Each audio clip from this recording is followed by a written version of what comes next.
1 Kings, chapters 4 through 6. So Solomon was king over all Israel, and these were the princes which he had: Azariah, the son of Zadok the priest; Elihoreph and Ahilah, the sons of Shisha, scribes; Jehoshaphat, the son of Ahilud, the recorder; and Benaiah, the son of Jehoiada, was over the host, and Zadok and Abiathar were the priests. And Azariah, the son of Nathan, was over the officers. And Zabud, the son of Nathan, was principal officer and the king's friend. And Ahishar was over the household. And Adoniram, the son of Abda, was over the tribute. And Solomon had 12 officers over all Israel, which provided victuals for the king and his household. Each man his month and a year made provision. And these are their names: the son of Hur in Mount Ephraim, the son of Dekar in Makaz, and in Shaalbim, and Bethshemesh, and Elon Bethhanan, the son of Hesed in Aruboth. To him pertained Soko, and all the land of Hepher.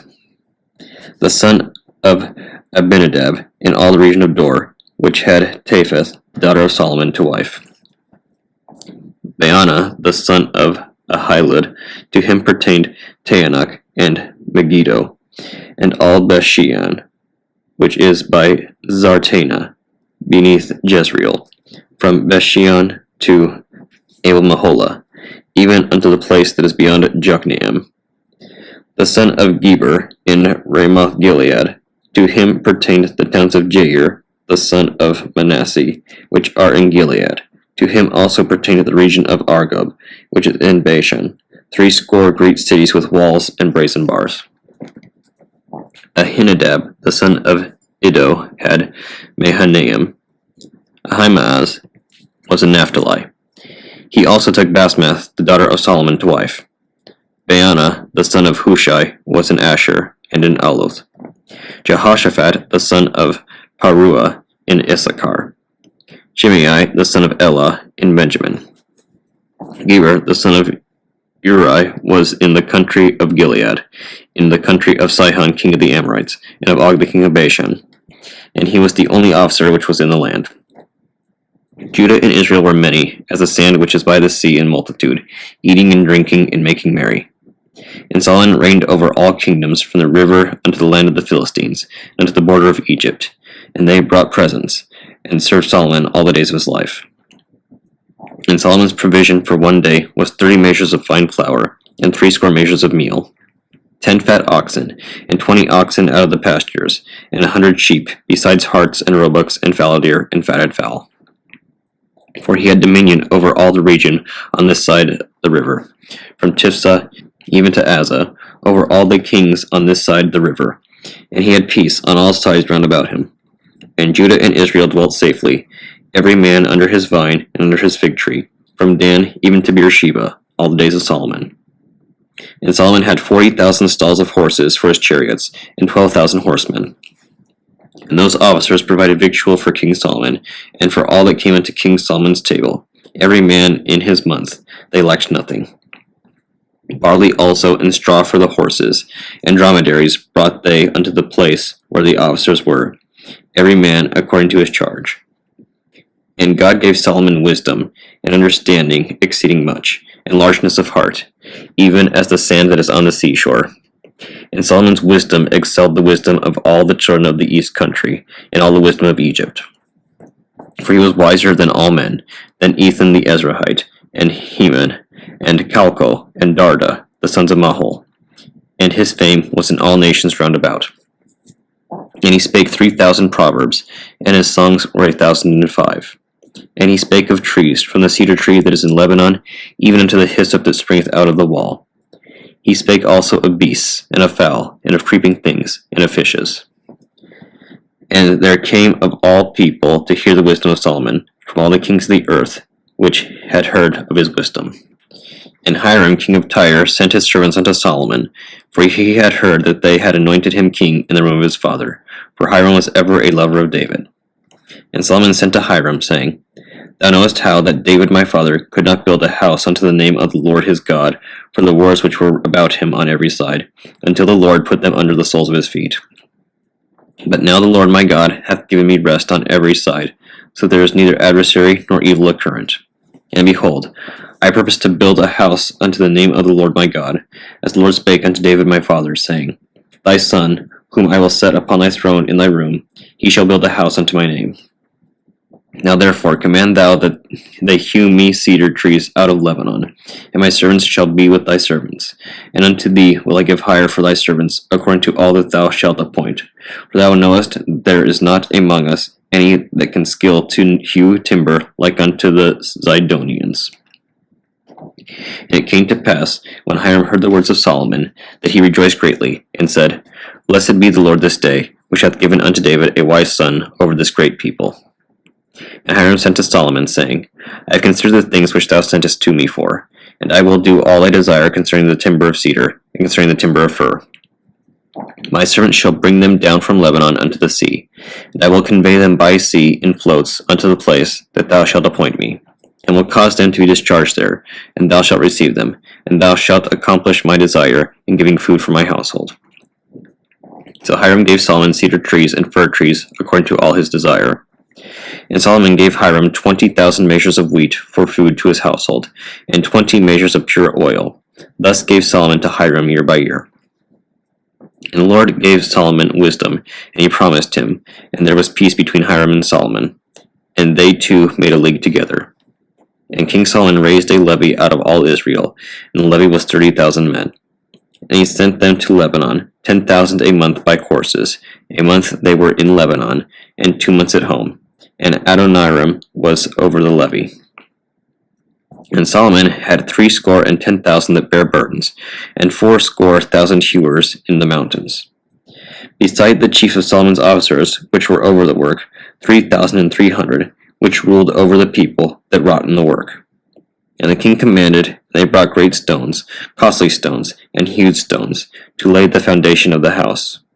And Solomon's builders and Hiram's builders did hew them, and the stone squarers, so they prepared timber and stones to build the house. And it came to pass in the 480th year after the children of Israel were come out of the land of Egypt, in the 4th year of Solomon's reign over Israel, in the month Ziph, which is the 2nd month, that he began to build the house of the Lord. And the house which King Solomon built for the Lord, the length thereof was 60 cubits, and the breadth thereof 20 cubits, and the height thereof 30 cubits. And the porch before the temple of the house 20 cubits was the length thereof, according to the breadth of the house, and 10 cubits was the breadth thereof before the house.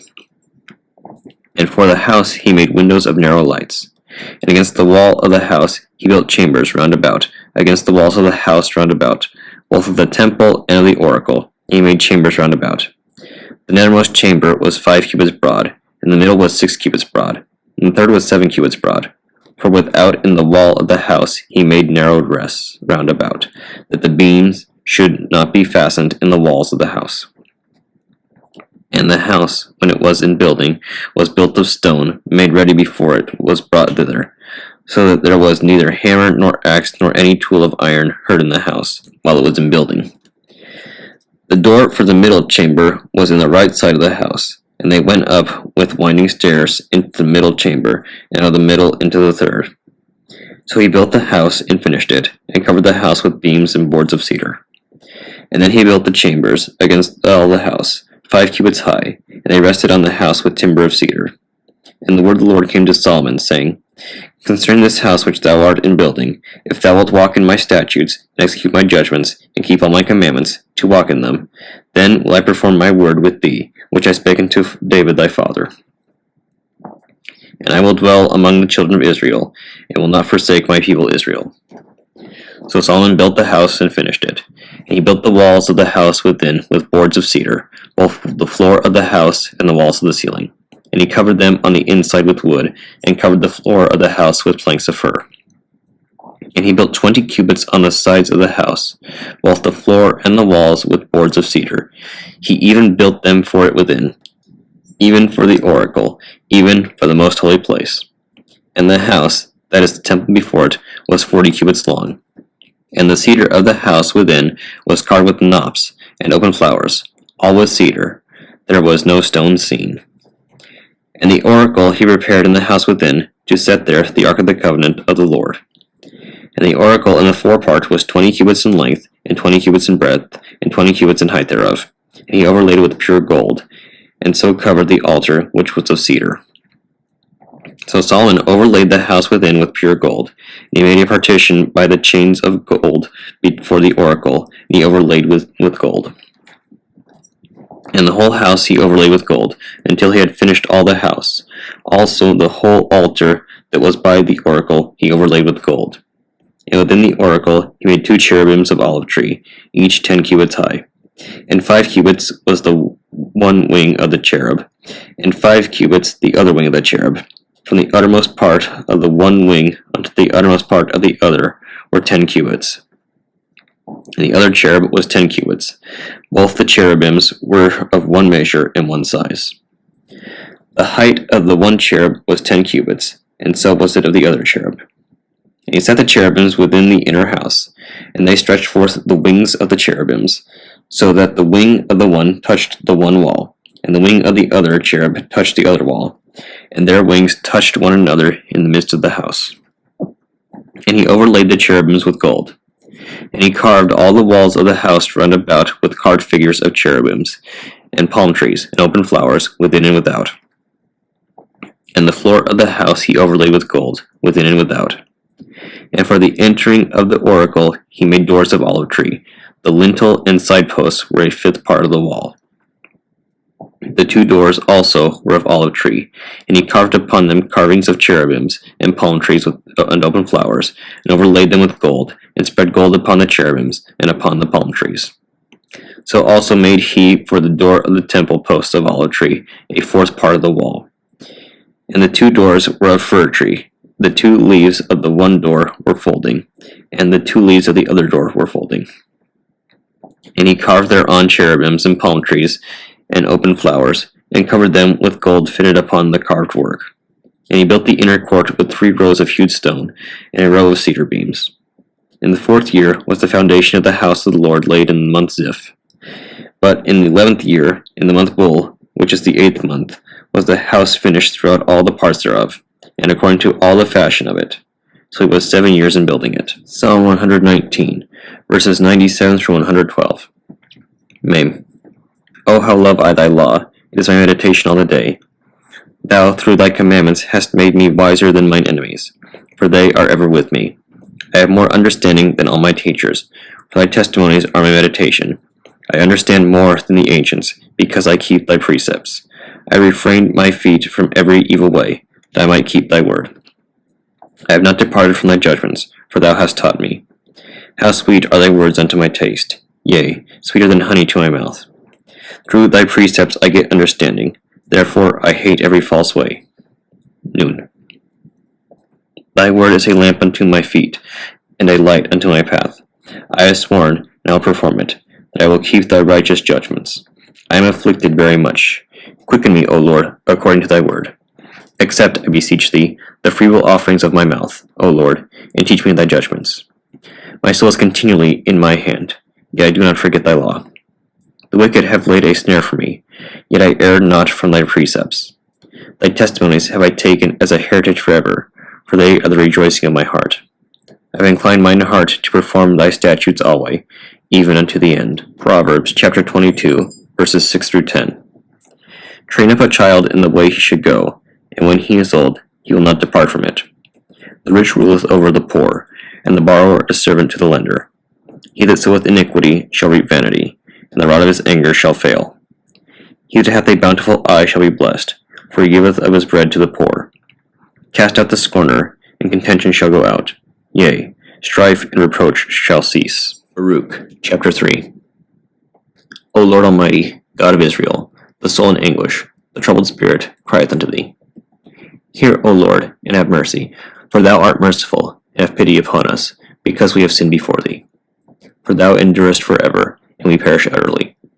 O Lord Almighty, thou God of Israel, hear now the prayers of the dead Israelites and of their children, which have sinned before thee, and not hearkened unto the voice of thee their God, for the which cause these plagues cleave to us. Remember not the iniquities of our forefathers, but think upon thy power and thy name now at this time. For thou art the Lord our God, and thee, O Lord, will we praise. for this cause thou hast put thy fear in our hearts, to the intent that we should call upon thy name, and praise thee in our captivity. For we have called to mind all the iniquity of our forefathers that sinned before thee. Behold, we are yet this day in our captivity, and where thou hast scattered us, for reproach and a curse, and to be subject to payments, according to all the iniquities of our fathers, which departed from the Lord our God.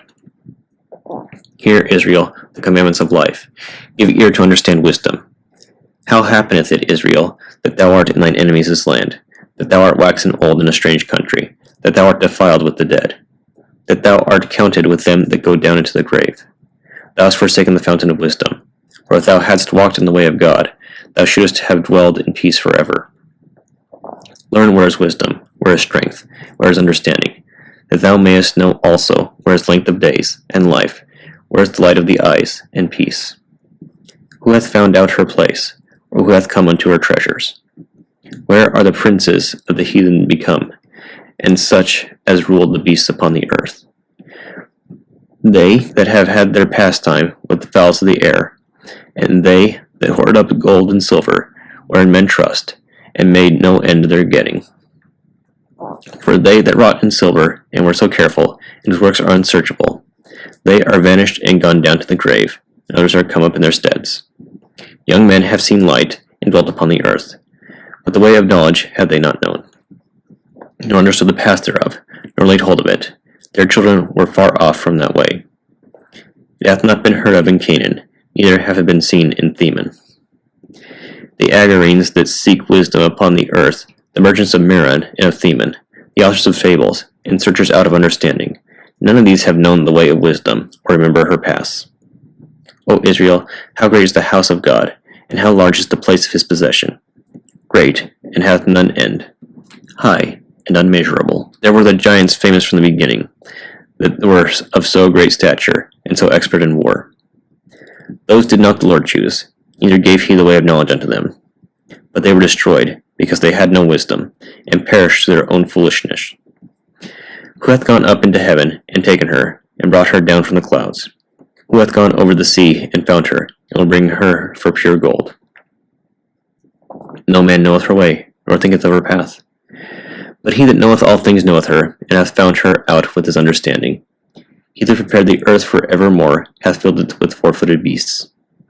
He that sendeth forth light, and outgoeth, calleth it again, and it obeyeth him with fear. The stars shined in their watches, and rejoiced. When he calleth them, they say, Here we be. And so with cheerfulness they showed light unto him that made them. This is our God, and there shall none other be accounted in comparison of him. He hath found out all the way of knowledge, and hath given it unto Jacob his servant, and to Israel his beloved. Afterward did he show himself upon the earth, and converse with men.